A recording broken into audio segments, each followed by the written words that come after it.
Hello. So, I have some thoughts on the 2024 Paris Olympics.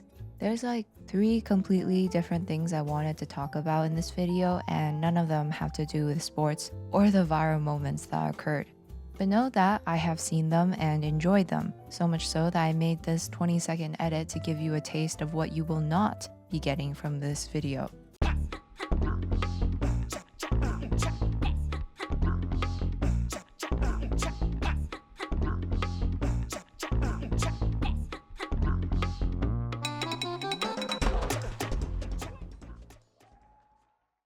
We love to see it. I have no idea what's happening, but who doesn't like seeing people getting their flowers while looking awesome at the same time?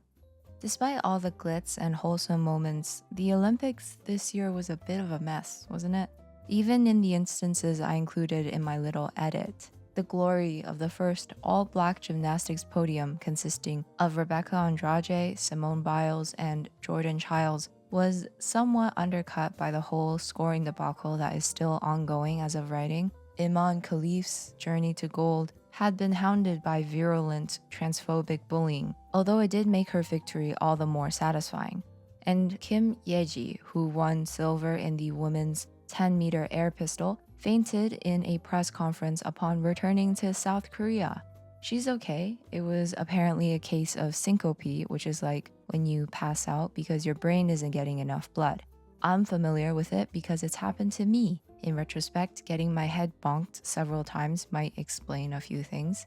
Anyways, now that it's over, I thought it'd be fun to lightly dip into some aspects of the event that weren't as widely talked about. The branding, the participants, and the pestilence that were brought to the world stage this year. Okay, first let's talk about branding, specifically the mascots. So the general consensus on the mascots is that they're pretty bad. And I'd have to agree. These creatures are quite a departure from tradition when it comes to Olympic mascots. Usually they're based on some kind of mythical creature, person, or animal. And I see people taking risks here, and I can respect it. It's always a priority in branding to be unique and stand out amongst the crowd. But there are still standards. They're called Phrygias, and they are anthropomorphized versions of the Phrygian cap, these cone-shaped red hats. As seen on Marianne or Lady Liberty, aka the personification of France, it is recognized as a, quote, symbol of revolution, the French Republic, and freedom. The head designer behind the branding for the Paris Olympics said in defense of the mascot, quote, "It's not a matter of how it looked, it's a matter of what it says. The purpose beats the design."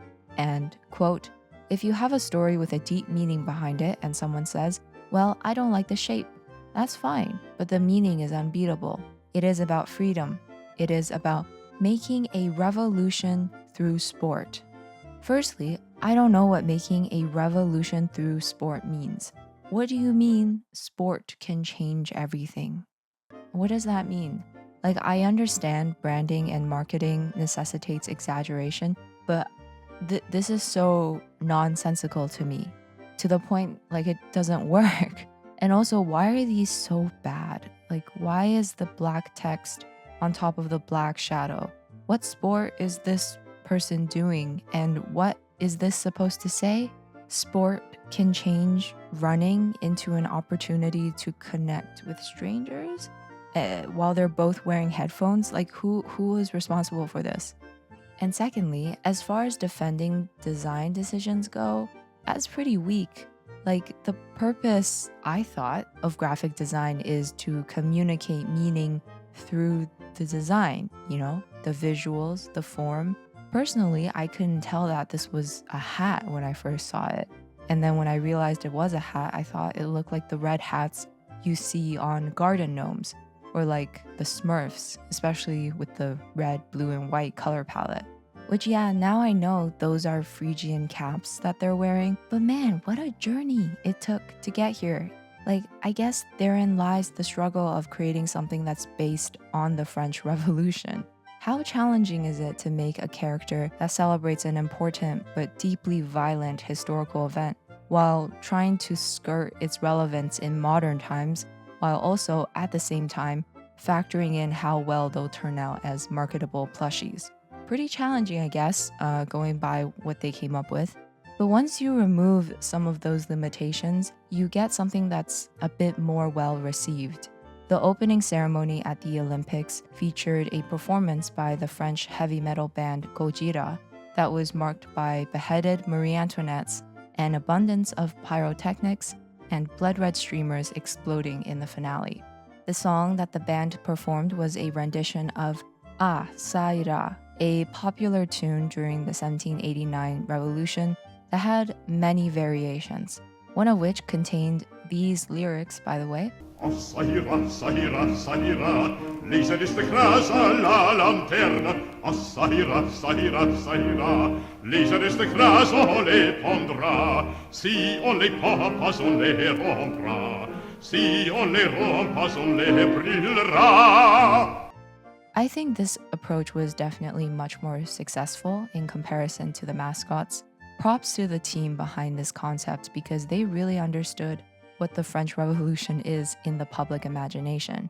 All the well-known motifs are there, the anger, the violence, the implied presence of the guillotine. It's brilliant. Despite that though, hinging the theme for the Paris Olympics on the French Revolution is certainly a choice. Like the juxtaposition between the mascot and this performance with the two separate instances of workers fighting for fair pay and housing conditions ahead of the Olympic Games is a little ironic. The fact is, it's impossible to celebrate the revolution in world history without also calling to attention that it's currently being used as a symbol of resistance. It was explicitly evoked during the 2023 nationwide protests when Macron increased the retirement age from 62 to 64, along with various other instances from all over the world. And I am predicting that it'll make another swift appearance in France based on the news that came out today. Like, don't get me wrong, the performance was great, stunning, and topical. I just think it's a pretty bold move to make at a time when the people are demanding a reenactment. Speaking of violence, let's talk about the parade of delegations, the part of the opening ceremony where all the athletes representing their countries are introduced. I think it's pretty cool that they had the ceremony take place through and around the river Seine. And despite the gloomy rainy weather, the procession went pretty well. Very dramatic, especially with the rain droplets on the camera here. It felt like a more appropriate mood, to be honest, especially when the Israeli and Palestinian teams were floating down the same river.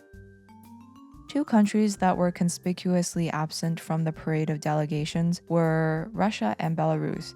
Athletes from these two countries were banned from competing under their nation's flag, although some of them did compete as individual neutral athletes. This is because, of course, since 2022, Russia's ongoing invasion of Ukraine has been deemed a, quote, blatant violation of the Olympic truce, wherein countries are expected to stop all conflict starting from a week before the opening ceremony to a week after the closing ceremony. And yeah, it makes sense. If you break a rule, you have to face consequences. It's very nice and straightforward, which is what happens when you don't get politics involved. The International Olympic Committee is very adamant about preventing politics from contaminating the sanctity of their sporting event, which is, of course, why we got to see Tom Ravenny win a gold in windsurfing for Team Israel, then go on to say, quote, I don't think any politics should be involved in sport, especially in the Olympic Games. All right, moving on to pestilence. So after scoring his bronze medal in the men's 200-meter sprint, Noah Lyles from Team USA collapsed at the finish line and had to leave via a wheelchair. He then revealed that he had tested positive for COVID-19 2 days ago. He is among at least 40 other athletes who tested positive. The actual number of people who got infected is definitely much higher, as Lyles attested to himself. Quote, I'm just going to let you know there were a lot of people in the village who had COVID that just didn't say it. I'm just the most popular person who got COVID and actually said I had it. Which is not super surprising. Unlike the Tokyo and Beijing Olympics, this time round there were barely any restrictions put into place to limit the spread of the virus that causes COVID-19. No more regular testing, social distancing, or mask wearing. If an athlete falls ill, it's up to them and their team to decide what to do. Should they push through their illness? Should they wear a mask and quarantine? These are all personal decisions. You do you. I want to take a second and read out part of this article. Why the Summer Olympic Games in Paris may have been a COVID success story. Despite the number of cases, COVID-19 was so less disruptive in Paris than it was in Tokyo or Beijing because of what science and medicine have done over the past 4 years. Dr. Amesh Adalja, an infectious disease physician and senior scholar at Johns Hopkins Center for Health Security, told ABC News, quote, that should be the story, that we went from something that was disrupting the entire world to something that is now kind of a rank and file respiratory virus. I think that's the real story. Here is the success of humanity with tackling this scientific problem and the minds that went to work on this problem and made it something that is no longer a major concern for a lot of the population. It doesn't get more explicit than this. I'm still a little baffled by how blatantly this kind of messaging is being pushed. At the same time, though, we're seeing huge surges in infections around the world in summer. But that's okay. The CDC is making memes about children getting sick because COVID isn't that bad anymore. It's like the common cold. Yeah, remember when the common cold left you with a cough that lasted for months? Or when it weakened your immune system so much that you started constantly getting sick with random illnesses? Or when it caused you long-term heart and brain damage?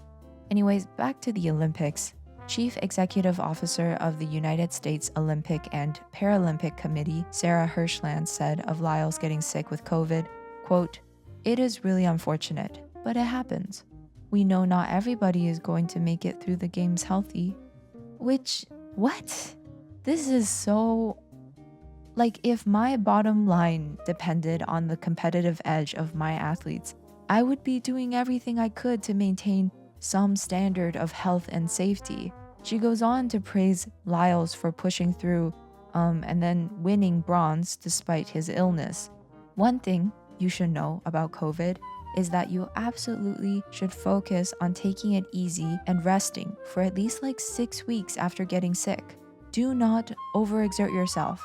If you push yourself, you will increase the chances of developing long COVID, and you don't want long COVID.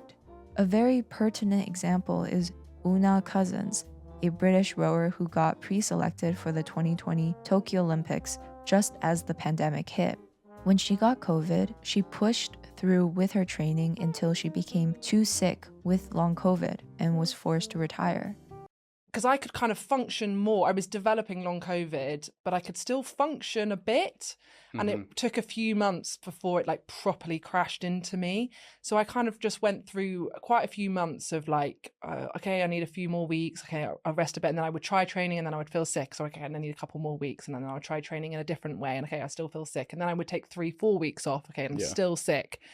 And like, it took me quite a long time to be like, okay, I don't just have acute COVID anymore. Like I have like something that I'm really long term. And I keep thinking about these kinds of examples because they make it very clear that even people who are the epitome of what our society considers healthy, they are not immune to the kind of destruction caused by this virus.